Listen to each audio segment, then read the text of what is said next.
Consejo de Derechos Humanos de la ONU aprueba crear una misión independiente para investigar las violaciones de las libertades fundamentales cometidas en Irán durante las protestas tras la muerte en septiembre de la joven Mahsa Amini.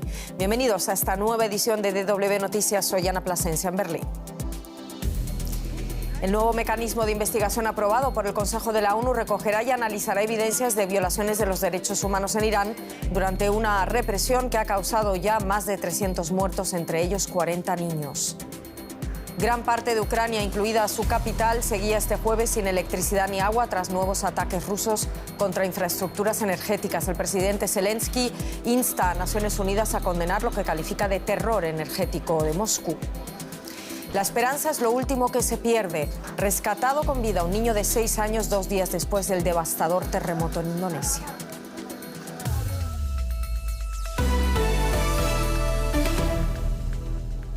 Los intentos de China de retirar la resolución no funcionaron. El mecanismo del Consejo de Derechos Humanos de la ONU para investigar la represión en Irán fue aprobado con 25 votos a favor, 16 abstenciones y 6 votos en contra.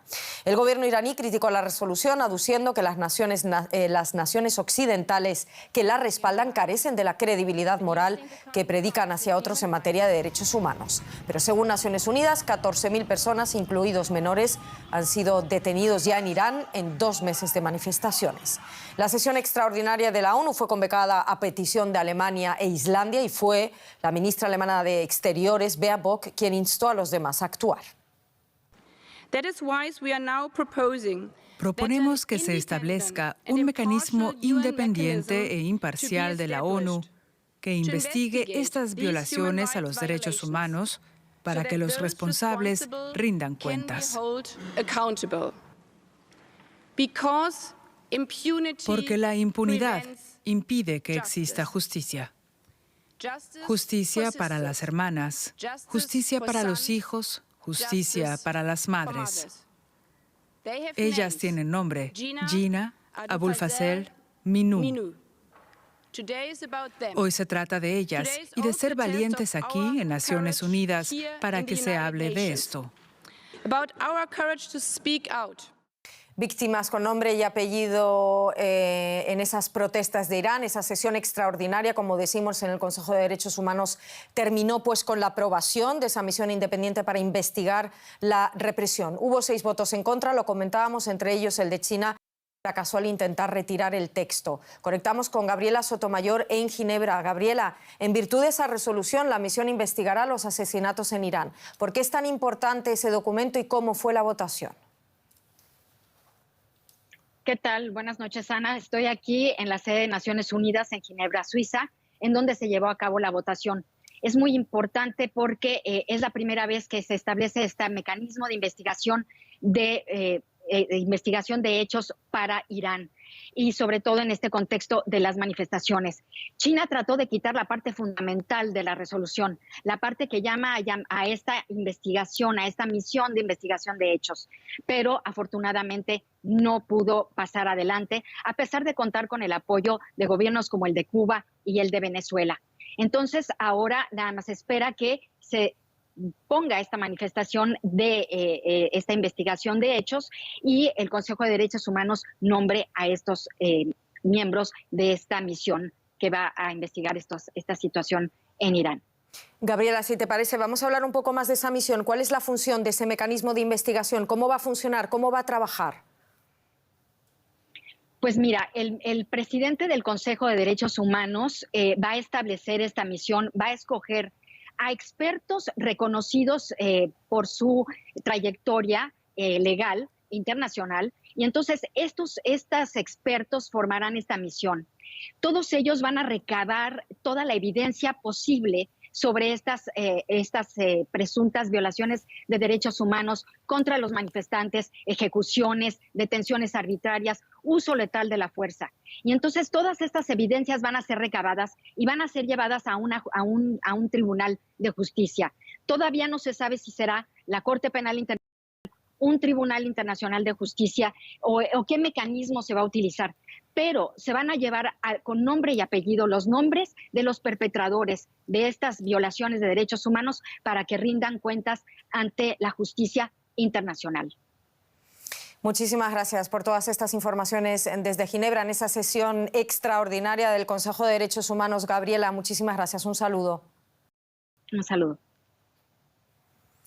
Mientras el Kremlin admite estar bombardeando infraestructuras en Ucrania para obligar a Kiev a cumplir sus exigencias, las autoridades ucranianas se esfuerzan por restablecer como pueden el suministro de electricidad y agua. Según el presidente Zelensky, en todo el país se crean miles de puestos de asistencia que Zelensky denomina puntos de invencibilidad, donde los ciudadanos tienen electricidad, calefacción y otros recursos básicos. Los últimos ataques rusos han dejado al menos 10 muertos y han obligado a desconectar todas las centrales nucleares por primera vez en 40 años. La máxima autoridad del país en materia nuclear advierte del riesgo de catástrofe radiactiva.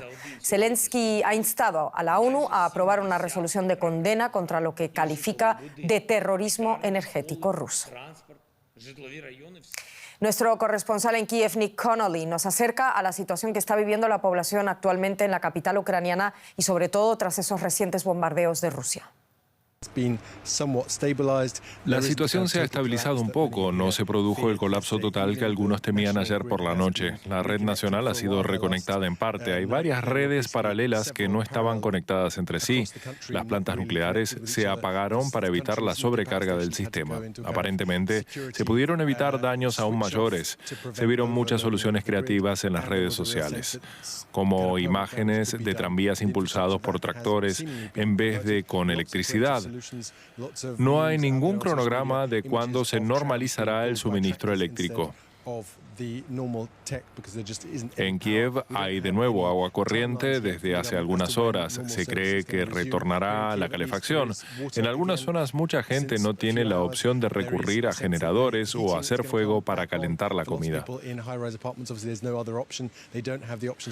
Son momentos desesperantes para muchos, pero no hay sensación de pánico. Creo que la gente preveía que esto podía suceder, pero el problema es que en los últimos días las temperaturas descendieron considerablemente. El invierno golpea y la gente deberá enfrentarse a 3 o 4 meses de esto.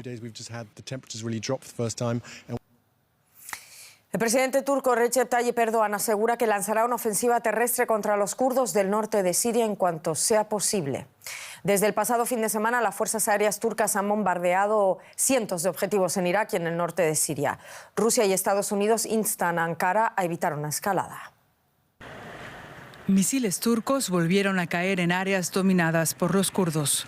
Turquía lleva décadas en guerra contra los independentistas de esta etnia.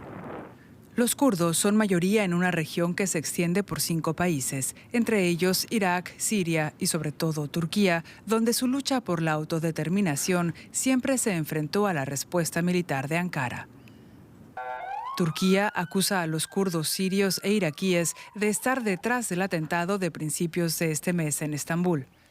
Pese a que estos negaron su implicación, Turquía respondió con ataques en Irak y el norte de Siria.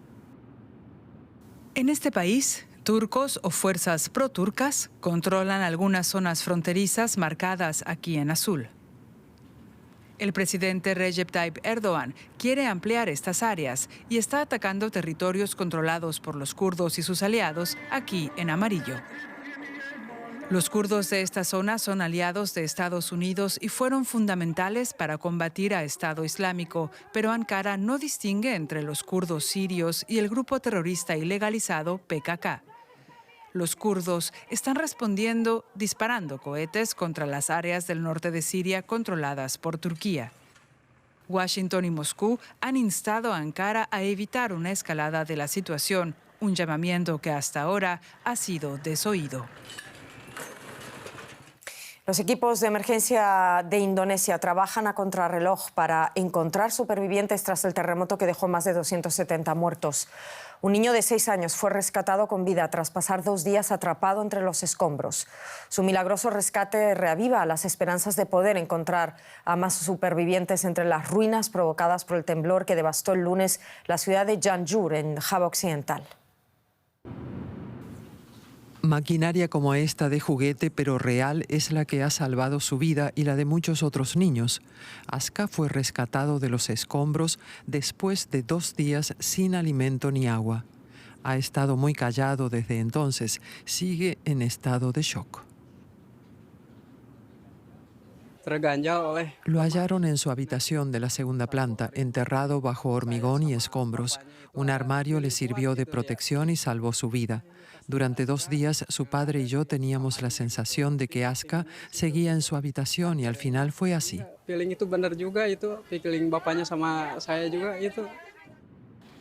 Más de 2.000 personas resultaron heridas por el terremoto, muchas de ellas eran niños que estaban en la escuela.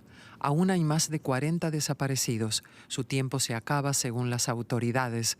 Los rescatistas se afanan en encontrarlos a pesar de las réplicas y las lluvias tropicales. Decenas de miles permanecen en centros de evacuación tras la destrucción de sus hogares. No solo necesitan alimentación y medicinas, el riesgo de secuelas psicológicas también es alto. No debemos tomar a la ligera el trauma sufrido por las víctimas. Es algo tan importante como los daños físicos. No es tan evidente ahora, pero lo será en 1 o 2 años. E incluso puede llevar a discapacidades que les impidan trabajar o ir a la escuela.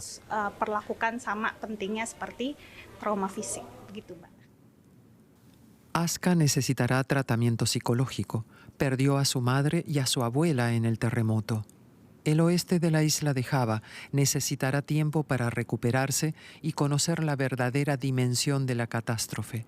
Y también dinero para la reconstrucción empleando infraestructuras antisísmicas, algo casi inexistente en esta zona densamente poblada de Indonesia. Repasamos ya otras noticias que queremos destacar a esta hora. El primer ministro de Hungría, Viktor Orbán, anunció que el Parlamento de su país tratará en febrero la ratificación del ingreso de Suecia y Finlandia en la OTAN. Junto a Turquía, Hungría es el único país de la alianza que aún no ha dado el visto bueno. La invasión rusa de Ucrania motivó que ambos países nórdicos cambiaran una posición de décadas con respecto a la OTAN.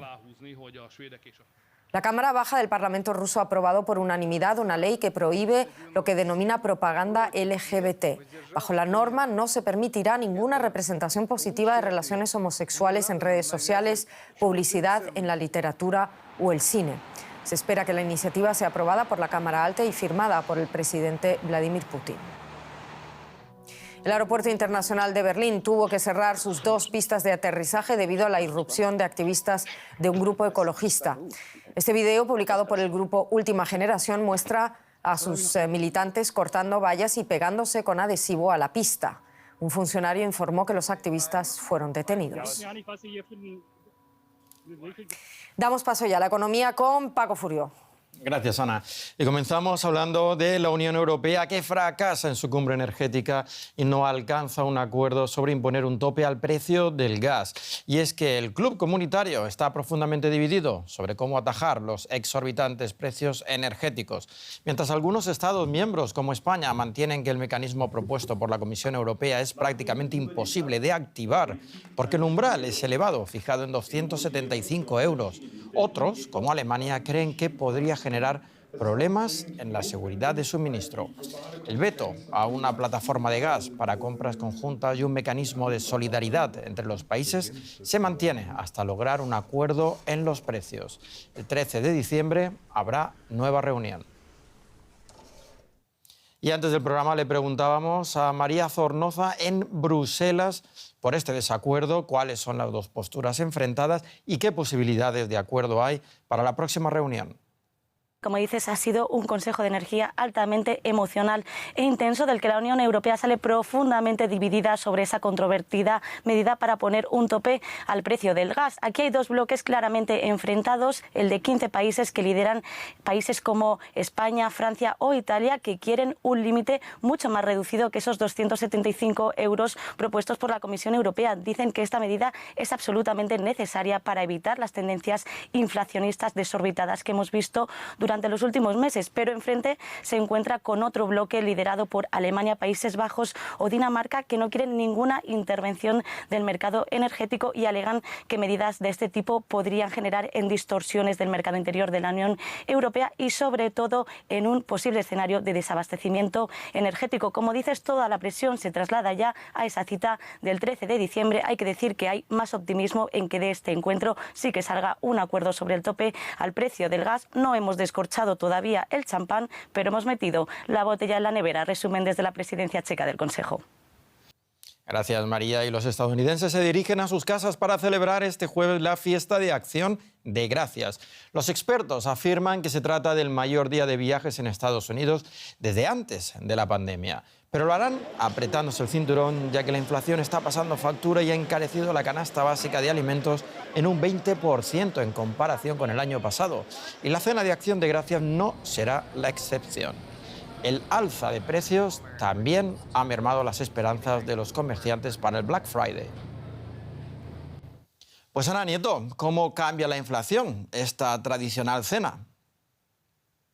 Pues para los que viajan en avión va a ser una cena muy cara, porque en estos momentos en los que todavía se está dando salida a la demanda acumulada de viajes, el combustible de los aviones cuesta más dinero y los costes laborales se han incrementado, las aerolíneas están cobrando un 30% más que el año pasado y un 33% más que en el año 2019, antes de la pandemia. No obstante, no está disuadiendo a muchos y los vuelos van cargados en estos momentos. Para quienes están encargados de hacer la cena, la cuenta en el supermercado ha salido mucho más cara, un 20% más cara que el año pasado. La gripe aviar y luego la situación en el campo, en el que también hay costes más caros, como por ejemplo el diésel y los fertilizantes, debido a la situación de la guerra en Ucrania y las sanciones a Rusia. Esto también está pasando factura a los consumidores, que están pagando más por esta cena. Con todo, los comerciantes dicen que se está vendiendo prácticamente lo mismo que otros años. ¿Y cómo llegan las finanzas de los estadounidenses a la temporada de compras?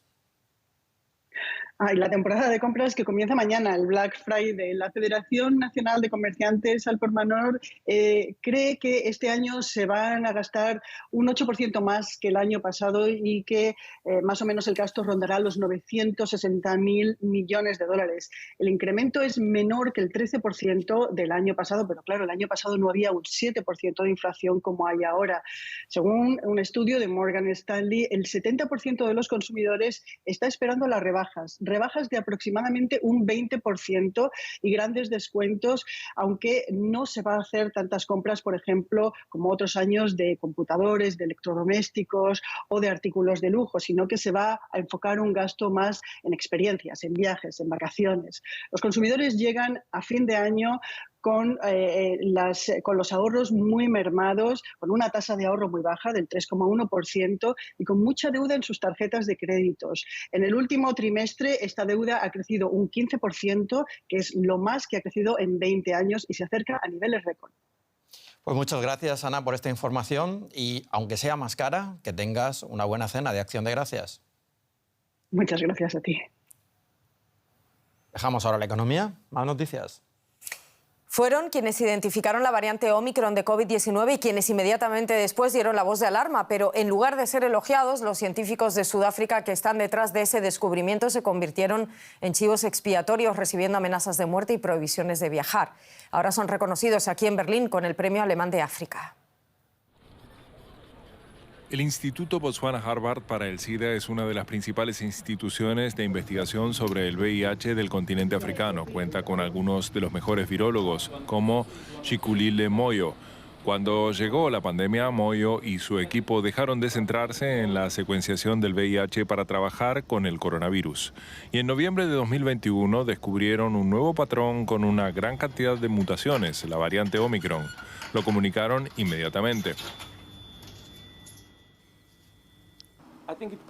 Evitó muchos potenciales contagios. La única reacción desafortunada fue que, en cuestión de horas o días, muchos países del sur de África entraron en una lista negra. A 2 años del inicio de la pandemia, el mundo volvió a la alerta total. Se cerraron fronteras, se cancelaron vuelos al sur de África y quienes descubrieron la variante se convirtieron en chivos expiatorios. Mucha gente decía, ustedes los científicos son unos bocones, miren lo que han hecho. Fue muy desagradable. Unas horas después del descubrimiento en Botswana, científicos de Sudáfrica también lo secuenciaron. Tulio de Oliveira, quien fuera uno de los supervisores del doctorado de Moyo, colabora ahora estrechamente en sus investigaciones. Esta pandemia lo ha demostrado. África puede alcanzar un liderazgo científico en respuesta a las pandemias, algo que sorprendió a muchos países del mundo, pero no nos sorprendió a nosotros. Se hicieron grandes inversiones, especialmente en personal y equipamiento, en los últimos 20 años. De Oliveira es uno de los principales referentes en virología y proviene del denominado Sur Global. Le sorprendió que en la crisis los países del norte se ocuparan casi exclusivamente de sí mismos. Prohibiciones de viaje ineficaces, eso fue muy triste. El mundo tuvo la oportunidad de responder a un problema global, pero decidieron responder con un enfoque nacionalista que no ayudó a nadie. Moyo y de Oliveira continúan su trabajo demostrando que la investigación médica de vanguardia también se realiza en África y que Europa puede aprender también de ese continente. En Haití, unas 200 personas han muerto desde principios de octubre por el cólera y más de 9.000 están hospitalizadas, según el Ministerio de Salud, pero los expertos dan por hecho que esas cifras son muy inferiores a las reales por falta de notificación. La combinación de desnutrición y cólera es una bomba de relojería, especialmente para los más pequeños. Basura acumulada junto a un riachuelo infecto que atraviesan los haitianos. Desechos en cualquier lugar. Es el ecosistema perfecto para que emerja el cólera. El brote de esta enfermedad en Haití preocupa por el creciente número de niños. El 40% de los casos son de menores y 9 de cada 10 pasan hambre. La desnutrición y el cólera se alimentan mutuamente, de modo que si uno está desnutrido, será más débil y tendrá más probabilidades de contraer el cólera y de morir. Una persona bien alimentada y fuerte tiene menos probabilidades de sufrir un estado grave de cólera y se recupera más rápidamente, por lo que la desnutrición sería un factor agravante del cólera. También sucede que a veces los niños tienen ya la enfermedad o diarrea acuosa y luego se deshidratan y llegan a la desnutrición con esas desventajas. Así que una cosa puede llevar a la otra y viceversa, pero las dos juntas son terribles para los niños y es algo que realmente puede matarlos.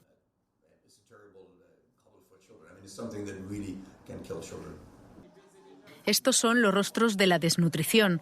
El hambre extremo aumentó un 40% en las últimas semanas, coincidiendo con el bloqueo de los barrios más pobres del país tomados por las bandas. En este otro centro, las enfermeras alimentan a los niños con sopa por la mañana y arroz, judías, carne y verduras por la tarde para ayudarles a ganar peso. Pero es algo que muchos padres no se pueden permitir en un país donde más de la mitad de la población gana menos de $2 al día. UNICEF se prepara para lo peor. Los datos oficiales indican que 200 personas murieron desde principios de octubre y otras 9.300 están hospitalizadas, según el Ministerio de Salud de Haití. Pero los expertos estiman que esas cifras son muy inferiores a la realidad por la falta de notificación. El cólera es una infección bacteriana con un tratamiento sencillo que consiste en rehidratar al enfermo y llega a través del agua contaminada. En los casos de desnutrición pueden matar a sus víctimas en apenas un día. El país había declarado oficialmente la erradicación de la enfermedad en febrero tras 10 años de combate. En octubre registró el primer caso en 3 años y ya no cesó el brote. Hay una verdadera escasez de vacunas contra el cólera en todo el mundo, por lo que he dicho. Hay 31 brotes de cólera y es un gran problema, pero estamos consiguiendo una asignación para Haití porque es muy importante. El gran problema es que la violencia entre bandas no cesa y la ayuda no llega a quienes más lo necesitan. Sin vacunas y sin comidas, el horizonte no es nada halagüeño. Argentina rinde tributo a la recién fallecida Eve de Bonafini, quien durante más de 4 décadas presidió la Asociación Madres de la Plaza de Mayo. Sus cenizas fueron esparcidas hoy jueves en la histórica plaza ubicada justo frente a la Casa de Gobierno en Buenos Aires. Allí se reunían las madres y parientes para conocer el destino de sus hijos detenidos y en muchos casos desaparecidos por la dictadura militar que tuvo lugar entre 1976 y 1983. México podría estar ante uno de los mayores hallazgos arqueológicos del siglo XXI. Una serie de descubrimientos recientes en el Templo Mayor apuntan a que se ha encontrado la tumba de Ahuitzot, el emperador que llevó a los mexicas a conquistar el centro y el sur de México y parte del actual Guatemala. Los arqueólogos se han dado a la tarea de buscar esa tumba desde hace varios lustros. El Templo Mayor. En pleno centro de Ciudad de México se ocultan los vestigios de un santuario sagrado. Allí, un grupo de arqueólogos acaba de desenterrar un número récord de ofrendas marinas. Se trata de cientos de estrellas de mar y ramas de coral. El hallazgo se suma a otro descubrimiento reciente: un jaguar sacrificado vestido como guerrero. Se le asocia con Huitzilopochtli, el dios de la guerra y del sol para los mexicas. Sacrificaron estos superpredadores, los vistieron a todos ellos como guerreros, ¿no? Les pusieron armas, les pusieron insignias relacionadas con el ámbito militar y después los enterraron en grandes ceremonias públicas, seguramente que eran presenciadas por miles de personas, ¿no? Las enterraron aquí al pie del Templo Mayor. El conjunto aporta nuevos datos sobre la política prehispánica. Esto, sin lugar a dudas, forma parte no solo de un culto religioso, sino de una política militar expansionista, ¿no? Que justificaba obviamente las conquistas. El imperio mexica vivía en buena medida de someter a sus vecinos y de posteriormente cobrarles a ellos grandes tributos. En una fosa cercana fueron hallados los cráneos de una docena de niños sacrificados, también vinculados a Huitzilopochtli. Las ofrendas están en una misma caja rectangular que, aunque no ha podido ser excavada por completo, genera grandes expectativas. Los arqueólogos creen que más abajo estaría la tumba de Ahuizot, el emperador mexica cuyas campañas militares expandieron el imperio hasta la actual Guatemala. Cada uno de los objetos que han sido colocados, cada uno de estos 4,000 objetos son dejados por un motivo y causa muy particular, y entonces nosotros no podemos simplemente levantar un objeto sin tener todos los datos relacionados con cada uno de ellos. Entonces el proceso va ralentizándose mucho, pero nosotros podemos ir obteniendo muchísima más información respecto a cada uno de estos materiales. Al equipo le espera al menos otro año de excavaciones antes de saber si están ante la tumba de Ahuitzot, cuyo hallazgo sería uno de los mayores hitos arqueológicos del siglo XXI. Qué emocionante. De momento esto es todo, aquí lo dejamos, pero ya saben que vamos actualizando los contenidos en nuestra página web y también en nuestros canales de redes sociales. Feliz jueves, donde quiera que estén, y sigan con nosotros si quieren aquí en Deutsche Welle Televisión.